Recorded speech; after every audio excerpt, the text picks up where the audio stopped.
High hello నమస్తే, నేను కృష్ణాంజనేయులు. ఆంధ్రప్రదేశ్ ప్రభుత్వము ఓటాన్ అకౌంట్ బడ్జెట్కు సంబంధించి ఆర్డినెన్సు తీసుకొచ్చింది. ఈ ఆర్డినెన్స్కి శాసన మండలి ఆన్లైన్ ద్వారాగా ఆమోదం తెలియజేసింది. దీన్ని గవర్నర్కు పంపితే గవర్నర్ ఆమోదం తర్వాత ఆర్డినెన్సు అమల్లోకి వస్తుంది. ఈ ఆర్డినెన్స్ ద్వారాగా 4 నెలలకు గాను రానున్నటువంటి ఆగస్టు, సెప్టెంబరు, అక్టోబరు, నవంబర్ వరకు 4 నెలలకు గాను 1,30,000 కోట్ల రూపాయలకు ఈ ఓటాన్ అకౌంట్ బడ్జెట్ను రూపొందించినటువంటి పరిస్థితి ఉంది. ఇది ఈ రానున్నటువంటి 4 నెలల్లో ప్రధానంగా మొన్న ఎన్నికల సమయంలో తెలుగుదేశము, జనసేన, బీజేపీ కూటమి ఇచ్చినటువంటి హామీకి అనుగుణంగా అన్నా క్యాంటీన్ల ఏర్పాటు కోసం, అవి వివిధ దశల్లో అన్నా క్యాంటీన్ల ఏర్పాటుకు ఇప్పటికే ప్రణాళిక రూపొందించుకున్నారు. దీంతో పాటుగా రోడ్ల మరమ్మతులకు సంబంధించి రోడ్ల రోడ్లు గత 5 ఏళ్ల కాలంలో పూర్తి స్థాయిలో రోడ్ల నిర్మాణం జరగలేదు, రోడ్ల మరమ్మతులు జరగలేదు. దీనివల్ల చాలా ఇబ్బందులు ఎదుర్కొంటున్నారనేటువంటి దాని మీద జనసేన, తెలుగుదేశం ప్రతిపక్షంలో ఉన్నప్పుడు తీవ్రమైనటువంటి ఉద్యమాలు కూడా చేశారు. ఇప్పుడు ఆ ప్రభుత్వం 5 ఏళ్ళు అయిపోయింది. ఇప్పుడు కొత్త ప్రభుత్వం వచ్చింది. 164 మంది ఎమ్మెల్యేలతో 21 మంది ఎంపీలతో ఎన్డీఏ ప్రభుత్వం ఆంధ్రప్రదేశ్లో ఏర్పడింది. ఇప్పుడు తెలుగుదేశం, జనసేన, బీజేపీ కూటమి రోడ్లు వేయలేదు, వైసీపీ అని విమర్శలు చేశారు. కాబట్టి ఇప్పుడు వర్షాకాలం ముగుస్తున్న వెంటనే ఈ రోడ్లు మరమ్మతులకు సంబంధించినటువంటి చేపట్టాలి. ఎందుకోసమైనా రోడ్లు ఇబ్బందికరంగా ఉంటే మరి మీ ప్రభుత్వం వచ్చింది కదా, ఎందుకు రోడ్లే లేదనేటువంటి ప్రశ్న వస్తుంది ఖచ్చితంగా. అందుకని రోడ్లు మరమ్మతుల మీద ప్రధానంగా ఈ నిధుల్ని వినియోగించనున్నారు.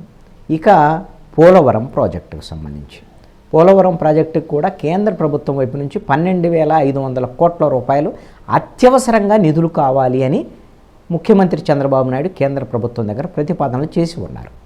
అయితే పోలవరం జాతీయ ప్రాజెక్ట్ అయినప్పటికీ కూడా ఆ ప్రాజెక్టుకు సంబంధించినటువంటి విషయంలో మనం ఖర్చు చేస్తే కేంద్ర ప్రభుత్వం దానికి రీఎంబర్స్ చేస్తుంది. ఖర్చు చేసినటువంటి వాటిని తిరిగి చెల్లించడం అనేది జరుగుతుంది. అందుకని ఇప్పుడిప్పుడుగా మనము పోలవరం పనులు ప్రారంభించుకోవాలి. దాని పనులు జరగాలి అని అంటే మళ్ళీ లేదంటే సీజన్ను కోల్పోయేదానికి అవకాశం ఉంటుంది. ఇప్పుడు వరదలు వచ్చాయి. ఈ వరదలు ముగిసిన వెంటనే కొంచెం నీరు తగ్గితే ఆ పనులు ప్రారంభించుకోవాల్సి ఉంటుంది. డయాఫ్రమ్ వాల్ వీటికి సంబంధించినటువంటి విషయంలో, కొత్త డయాఫ్రమ్ వాల్ నిర్మాణానికి సంబంధించినటువంటి విషయంలో కూడా ఇప్పటికే కేంద్రానికి ప్రతిపాదనలు పంపించున్నారు. దానికి సంబంధించినటువంటిది కూడా కేంద్ర ప్రభుత్వం నుంచి, పోలవరం ప్రాజెక్ట్ అథారిటీ నుంచి ఒక క్లారిటీ వచ్చిన తర్వాత కొత్త డయాఫ్రమ్ వాల్ కూడా నిపుణుల సూచనల మేరకు నిర్మాణం చేపట్టేదానికి అవకాశం ఉండొచ్చు. ఇవి కాకుండా కాంట్రాక్టర్లకు పెండింగ్ బిల్లులకు సంబంధించినటువంటి విషయంలో అత్యవసరంగా ఇవ్వాల్సినటువంటి, ఇప్పుడు కొనసాగుతున్నటువంటి కాంట్రాక్టర్లు వాళ్ళు ఇంతకుముందు చేసినటువంటి వాటికి కూడా ఖచ్చితంగా ఇవ్వాలి. వాళ్ళ నుంచి కూడా ఒత్తిడి వస్తుంది కదా వాళ్ళు పనిచేస్తున్నప్పుడు, లేదంటే వాళ్ళు కోర్టులకు వెళ్ళటమో ఇంకొక ఇబ్బంది ఉంటుంది. అందుకని ఇదంతా కూడా ప్రభుత్వం నిరంతర ప్రక్రియ.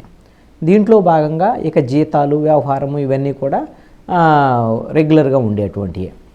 దీంతో పాటుగా సంక్షేమ పథకాలకు సంబంధించినటువంటి ఇప్పుడు వరకు పెన్షన్లు, మిగతా సంక్షేమ పథకాలు ఏమైతే అమలు చేస్తున్నా అన్నింటినీ యథాతథంగా అమలు చేయాల్సి ఉంటుంది.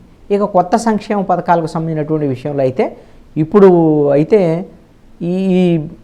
ఈ ఓటాన్ అకౌంట్ బడ్జెట్కి సంబంధించినటువంటి దాంట్లో అయితే కొత్త ఏమేమి ప్రారంభిస్తారు, కొత్త సంక్షేమ పథకాలకు సంబంధించినటువంటి అంశం ఏంది అనేటువంటి దాని మీద మాత్రం ఇంకా ఒక్క క్లారిటీ లేదు. దశల వారీగా దీన్ని అమలు చేస్తామనేటువంటి దాని మీద, అమ్మఒడికి సంబంధించినటువంటి దాని మీద పరిశీలన జరుగుతుంది.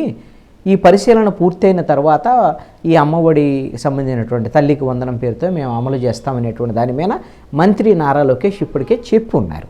కాబట్టి ఇంకా ఈ కొత్త సంక్షేమ పథకాల అమలుకు సంబంధించి ఈ ఓటాన్ అకౌంట్ బడ్జెట్కి సంబంధించినటువంటి ఈ పరిధిలో నవంబర్ వరకు అయితే ఉండకపోవచ్చు అనుకుంటా. తర్వాత దశల వారీగా వీటిని అమలు చేసేదానికి అవకాశం ఉండొచ్చు. గత ప్రభుత్వం కూడా 1,08,052 కోట్ల రూపాయలకి ఓటాన్ అకౌంట్ బడ్జెట్ 4 నెలలకు గాను వాళ్ళు ప్రవేశపెట్టినటువంటి పరిస్థితి ఉంది.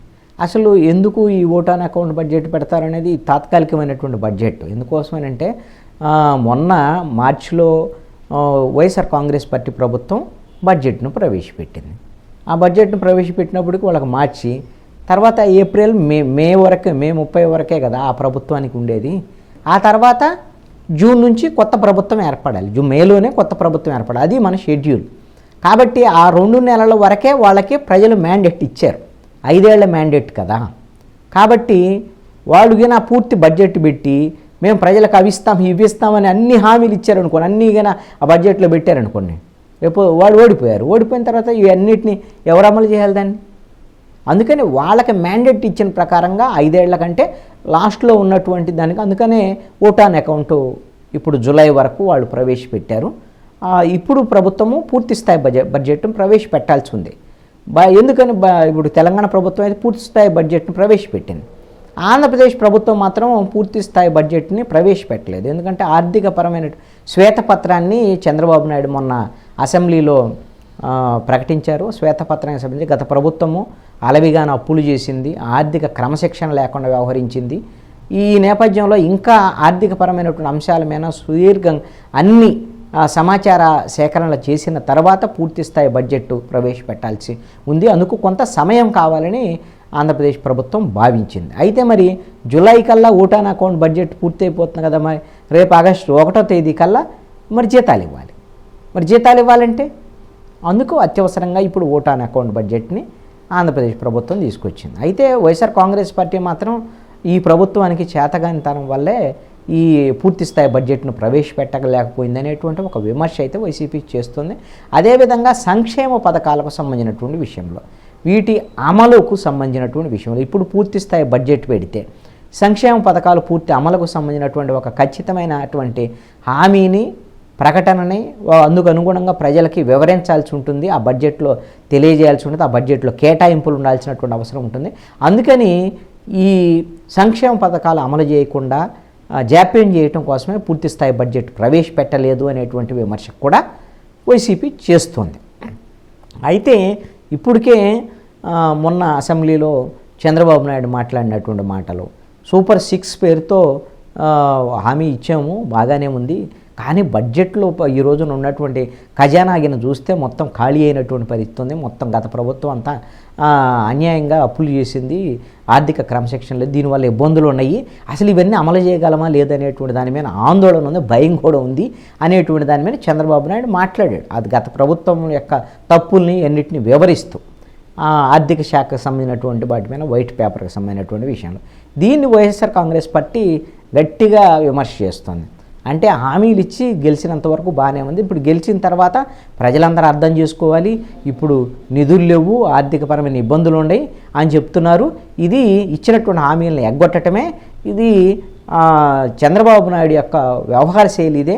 ఈయన హామీలు ఇస్తాడు, అమలు చేయడు. గతంలో చంద్రబాబు ఆల్రెడీ అందుకని జగన్మోహన్ రెడ్డి కూడా చెప్పున్నారు ఎన్నికల సమయంలో, జనం పాపం నమ్మి చంద్రబాబు నాయుడు ఓట్లు వేస్తే ఇప్పుడు వాటిని అమలు చేయకుండా సంక్షేమ పథకాలను వాయిదా వేసేదానికి ఇప్పుడు కుట్రలు చేస్తున్నారు, ఇలాంటి మాటలు చెప్తున్నారు అనేటువంటిది వైఎస్ఆర్ కాంగ్రెస్ పార్టీ చేస్తున్నటువంటి విమర్శ.